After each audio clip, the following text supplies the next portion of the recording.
Some stories don't need sudden scares to give us chills. Sometimes, the real horror lies in the lines, in the small omissions, in the silences that weigh more than any spoken word. There are places frozen in time, filled with memories no one dares to mention. And there are moments when solitude forces us to see what others pretend not to. The story you are about to hear is unique. Since you are here, allow me to keep you company while you go about your daily tasks, whether tidying up the house, preparing a meal, or simply taking a moment to unwind. If possible, put on your favorite headphones, prepare a warm drink, or whatever you like best, and let's begin today's episode. Before we start, I want to deeply thank each and every one of you who are here today. This is just the beginning of a project I have dedicated myself to in order to bring you the best content. Thank you from the bottom of my heart. Let's get to our first story. Good evening. My name is Camila. I never thought I would write so much about this subject, but lately I feel the need to let out what I have experienced. About 6 years ago, when I was 13, I lost my mother suddenly. This left a huge void in my life, a pain I still feel to this day. With no other relatives to turn to, I was sent to live with a distant uncle in the countryside of Minas Gerais, someone I knew almost nothing about, but in whom I placed all my hopes of finding a home because I had no other choice. His name was Eustaquio. I was relieved when I stepped off an old bus that had stopped in the middle of a dirt road, carrying my suitcase and looking around at that isolated place. The house was far away, and I had to walk quite a bit. I tried to convince myself it would be okay, because after all, they were my family. Still, an uneasy feeling grew in my chest. The house was large but seemed abandoned, as if time had stood still there. The small windows let in little light, leaving the interior dim. The external walls had cracks that resembled gray veins. As I stepped onto the porch, I felt a chill in my stomach. Something warned me to be careful. I knocked on the door, and it creaked open loudly. My uncle was waiting inside, but he didn't smile or even ask how my trip was. He simply said, "Come in." The moment I entered the living room, a strong, musty smell hit me. The air was heavy. The furniture was old, almost all dark wood, and the whole place seemed frozen in time. I noticed a grandfather clock that wasn't working, adding to the eerie stillness of the house. A sense of unease washed over me, but I had no choice but to stay. My aunt, Nusa, was sitting with her back to me in a worn-out armchair. I tried to greet her, but all I heard was a barely audible hi, if she even spoke at all. Her 2 children, my cousins, stood in the kitchen staring at me like I was some stranger who had just appeared out of nowhere. No one introduced themselves, nor did they offer me any sign of warmth. At that moment, the longing for my mother hit even harder.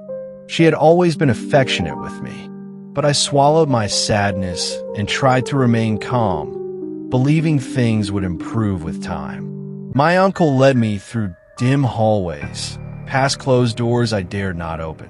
The house was full of narrow corridors and rooms, their number unknown to me. Old portraits lined the walls, their faces grim, covered in so much dust it was difficult to make out their features. Every step I took, the wooden floor creaked beneath me. We reached a narrow wooden staircase, and he muttered that there was no other place to put me.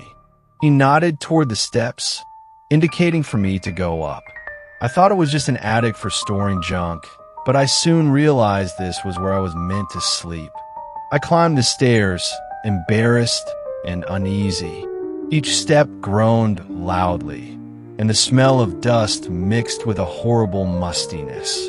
At the top, a flickering yellow light cast eerie shadows on the walls. When I opened the door, I saw a filthy space filled with stacked boxes, broken furniture, and cobwebs. In one corner, there was an old, tattered mattress that emitted a rancid smell. There was also a thin, stained blanket. And that was it. At that moment, I wondered why I deserved this. It wasn't my fault that I had lost my mother or that I had nowhere else to go. I wanted to demand a proper room, but my uncle's stern expression and the coldness of the family silenced me. I simply sat on the mattress, pretending I would find a way to make things better. That night, however, I had the strange feeling that I wasn't alone. I looked around but saw nothing except the dusty boxes.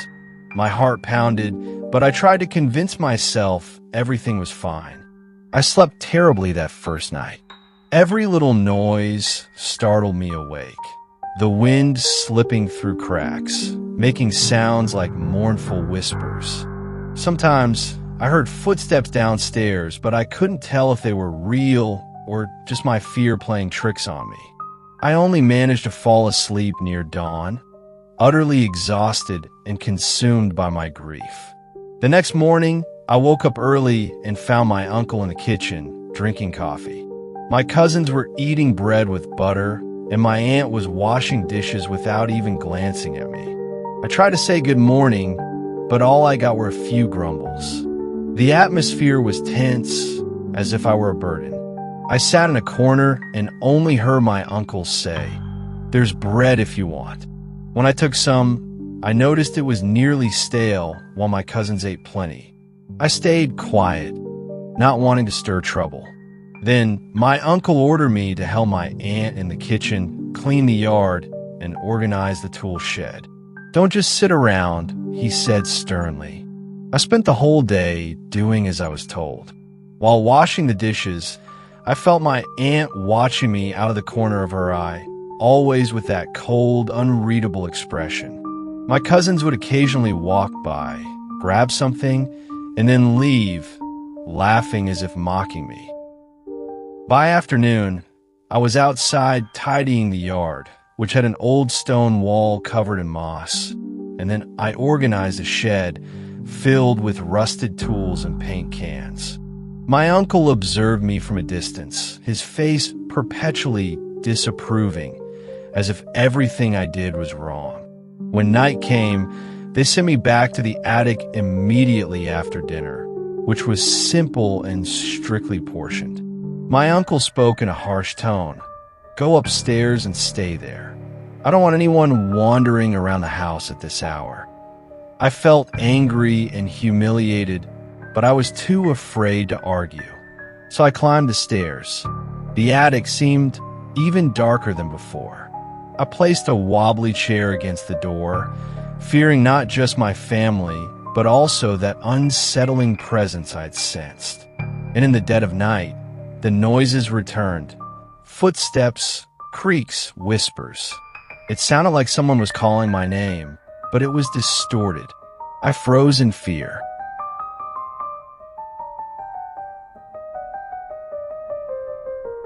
Hi, my name is Danilo. I'm 27 years old, and I'm writing this because I feel like I need to get a huge weight off my shoulders. My wife, Bianca, and I have been living in Santos, Sao Paulo, since we got married about 2 years ago. I've always followed stories of people who go through strange situations, but honestly, I never thought I would experience something like that myself. However, some things have happened in the past few months that deeply affected us. The feeling of being trapped in a nightmare and unable to wake up is very real. I'm here to tell you how it all started. It wasn't sudden. The signs built up until our lives were turned upside down. In April, when I realized things were getting out of control, I decided to write down each event in the hope of finding some logic behind it. Now, sharing this might be my way of dealing with the trauma, and maybe even warning others. Bianca and I always dreamed of opening our own business, a small, simple snack bar with our personal touch. My job as an administrative assistant and hers as a hairdresser didn't bring in much more than the basics, but we had been saving a little money. We thought we could count on the support of our family, especially from close relatives. That's when Mario came in, my second cousin, who seemed like a nice guy, though a bit too ambitious.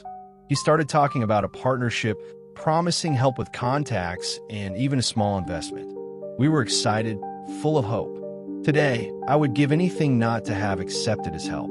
We were close to signing the lease for a place when, out of nowhere, the landlord backed out, claiming he had heard strange things about us. We were confused since we had always been seen as responsible people.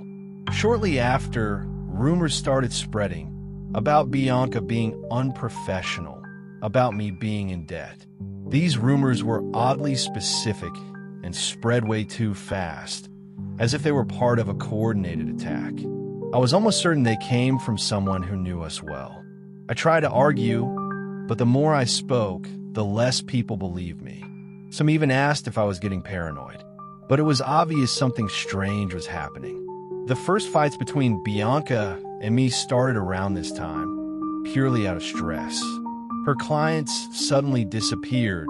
I couldn't get in touch with the property owner, and our home became a tense environment.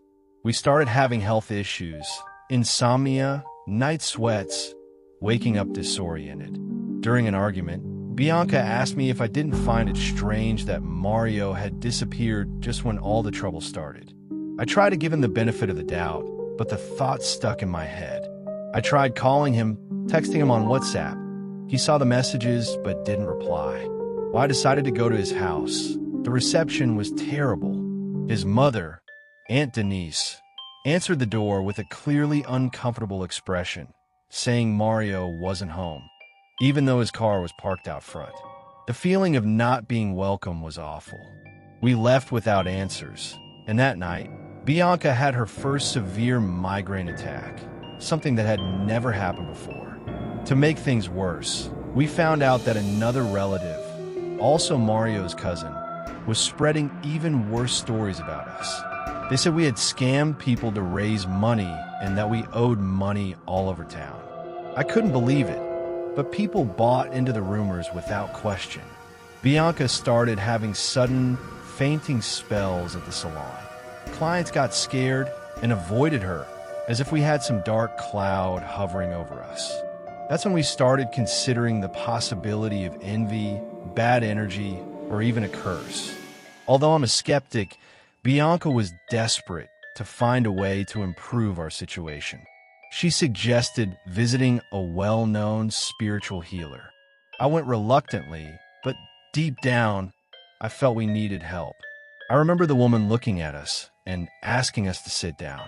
She said she felt blocked energies and warned us to be careful with people who approached us with friendly smiles. That hit me hard. I had been feeling uneasy for a while. A friend, Davi, later told me that Mario had been telling people I was dangerous and that I was involved with loan sharks. When he asked if it was true, I felt a wave of frustration and disbelief. I begged him to stand by me and help deny these lies, but I could tell he felt uneasy, like he didn't want to get involved in a family dispute. The isolation was overwhelming. Determined not to give up, I scheduled a meeting with someone from the city hall to see if he could suggest another location for a snack bar or help clear a reputation.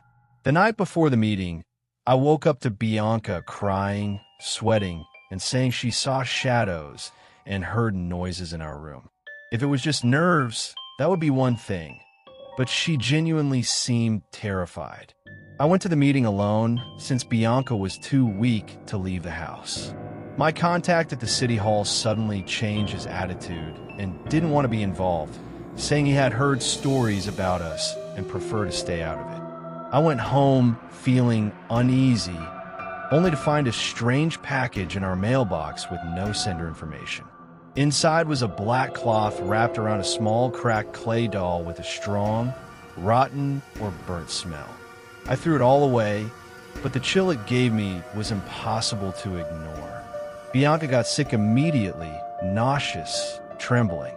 I tried to reassure her, saying it might just be a cruel prank, but I didn't believe it myself. as we were arranging to meet a spiritual leader that Bianca's mother recommended, we were hit with another blow. The owner of Bianca's salon decided to revoke her lease due to her declining clientele. It was clear he wanted to let her go because of the rumors. That was the moment I realized we had no way out. We went to the spiritual consultation. The priest welcomed us into his simple house, filled with candles and sacred images. Bianca was pale, trembling. He asked us to place our hands in basins of water and coarse salt, saying it would cleanse our energy. After prayers and incense burning, he said he sensed negative energy directed at us and suggested that someone close might be behind it. He didn't explicitly mention witchcraft, but he did say there were heavy spiritual works in motion against us. When we got home, we found signs of a break-in. Nothing seemed stolen, but our bedroom was ransacked, and on the floor near our bed, there was a piece of red cloth covered in dirt that wasn't ours. Bianca broke down in tears, and I paced around, unsure whether to call the police or confront Mario. I ended up filing a report, but there was no evidence, so the authorities didn't show much interest. The fear grew worse. Every noise outside made me jump out of bed. Bianca kept waking up crying, saying she felt watched. I called Aunt Denise again, begging to speak with Mario. She was nervous on the phone, stuttering, and said he wasn't there before abruptly hanging up. Hours later, I received an anonymous text. "You better stop insisting or things will get worse." I was furious and terrified. I showed Bianca the message, and she immediately suggested leaving Santos. But where would we go? We had no money, no jobs, no support. Sitting in our living room, all I could think about was everything that had happened. The clay doll, the rumors, the break-in. I decided to confront Mario. I found out where he rented an office and went there without telling Bianca. When I arrived, a stranger answered the door. I demanded to see Mario, and after a phone call, he showed up. His expression was oddly calm. When I questioned him, he didn't deny anything, but he didn't confirm it either. He just said, "Danilo, you don't understand the things I have to deal with. A lot of people are involved." That night, Bianca saw a shadow outside our window and smelled something like burning rubber. I couldn't ignore it anymore. We packed up and left for a relative's house in the countryside.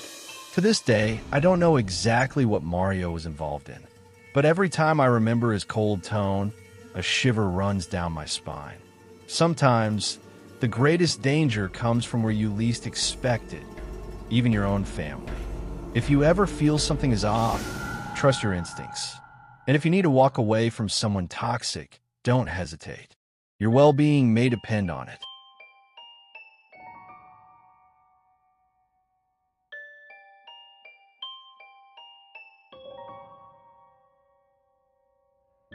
Good evening.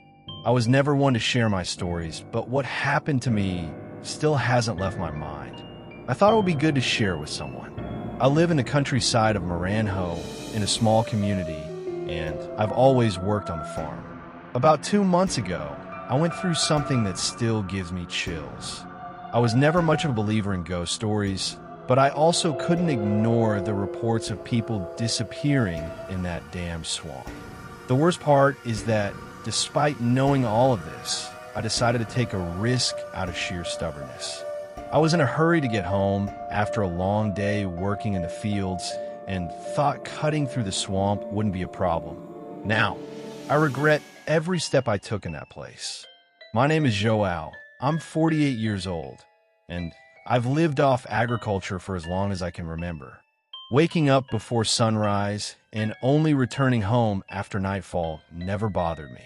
In fact, I even enjoyed the solitude of the fields. It was a moment of peace, a time to think about life and forget about the city's problems. But I was always taught to respect what we don't understand, especially here in the countryside, where the elders tell the most chilling stories. And I grew up hearing plenty of them, especially about the swamp. They say at least 3 people have disappeared there, and to this day, no one knows what happened. That day, I left home at 5 in the morning. I worked the land, planted a patch of corn, and even fixed the fence. By the time I noticed, the sun was already setting, and I still had a long walk home. I thought about taking the main road, but that would add another half hour to my journey. Hunger and exhaustion convinced me to take the shortcut through the swamp, the one everyone calls the Swamp of the Lost. That trail isn't always dry, but during the drier season, you can cross it to shorten the trip. I just didn't expect the silence and shadows to give me such a strange feeling within the first few steps. I ignored the discomfort. This is nonsense, I told myself. Just the fatigue and all the ghost stories I've heard. I kept walking, stepping in the mud, and avoiding the patches of tall grass. The swamp was quieter than usual, but I could still hear frogs croaking and crickets chirping in the underbrush. I tried to distract myself by focusing on the sound of my own footsteps, but every time I looked at the path ahead, a chill ran down my spine. That's when I started feeling like someone was there with me, like something was watching me from behind. I shook my head, trying to dismiss the thought, but I had no idea things were about to get much worse. A few minutes into the walk, I noticed something that still haunts me to this day. The sounds of the frogs and crickets began to fade until they disappeared completely. It was as if someone had turned down the volume of the world around me. At that moment, my heart started pounding, but I tried to stay calm and kept walking. The problem was, with every step I took, I heard another set of footsteps right behind me. Lighter, as if something or someone was matching my pace. I tried convincing myself it was just an illusion, maybe a strange echo of my own breathing. But the sound didn't go away. It got closer. I kept my eyes fixed on the path ahead, forcing myself not to look back. Some deep, instinctive fear told me that if I turned around, I would see something I wasn't supposed to see. I quickened my pace, even though my body was exhausted. I wanted to run, but the slippery mud of the swamp wouldn't let me. Each step felt like a trap, and the sensation of something reaching out to grab me only grew stronger. Then I heard breathing. It wasn't mine. It was rough and muffled, right behind me. My spine turned to ice. I tried to swallow my fear, but my heart was pounding so hard that I could hear it thumping in my ears. The air felt thick, and despite the cool night air, sweat ran down my back. And then I heard it, a loud noise like something huge stepping in the mud just a few meters behind me. My whole body went cold, and I nearly screamed. I clenched my jaw to stay silent, and, without looking back, I forced myself to move faster. My instinct screamed that if I fell, I wouldn't get up again. I don't know how I managed to cross the swamp that night. There's a hole in my memory, like my brain blocked out whatever happened to keep me from losing my mind. One moment, the footsteps behind me were close, and then, suddenly, they faded away. I don't know if that thing got tired of following me, or if I just blacked out. When I came to, I was already outside the swamp, my legs weak, my stomach twisted in knots. The only thing I knew for certain was that I would never set foot there again. I prayed the whole way home, thanking God for getting me out of there. I just wanted to forget everything. The next morning, I woke up in my bed, unable to remember how I got there. My wife told me she found me lying on the porch, covered in mud, mumbling nonsense in my sleep. She didn't wake me right away, afraid of scaring me. A tight knot formed in my chest as I tried to piece together my memories from the night before.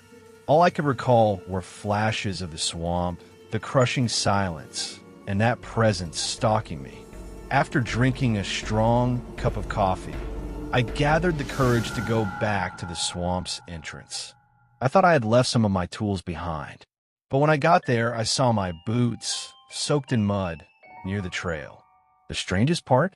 I was wearing an old pair of flip-flops, ones I didn't recognize. The sight of those boots sent a wave of terror through me. How did I walk home barefoot? What happened along the way that my mind simply erased? I grabbed the boots and left without staying a second longer. I spent the whole afternoon trying to remember, but my head ached. Just thinking about that swamp made me nauseous. I told my wife what little I could remember, and she just stared at me like she wasn't sure whether to comfort me or be afraid herself. The stories about that place have always haunted our people, and now I'm part of them. Even now, when I try to sleep, I dream of that muddy trail and the footsteps behind me. I only hope that by sharing my story, I can warn others who might think of taking that shortcut, believing it's just another harmless path. I don't know what followed me that night. I don't know if it can be explained, but I do know one thing. If I had turned around, I wouldn't be here to tell this story. Some say the swamp is cursed. Others swear it's the spirits of the lost, searching for company. All I know is that the fear I felt wasn't normal, and I still don't have answers. It's a terror that won't let me go, and I don't know if I'll ever forget it. Let me know if you'd like any refinements.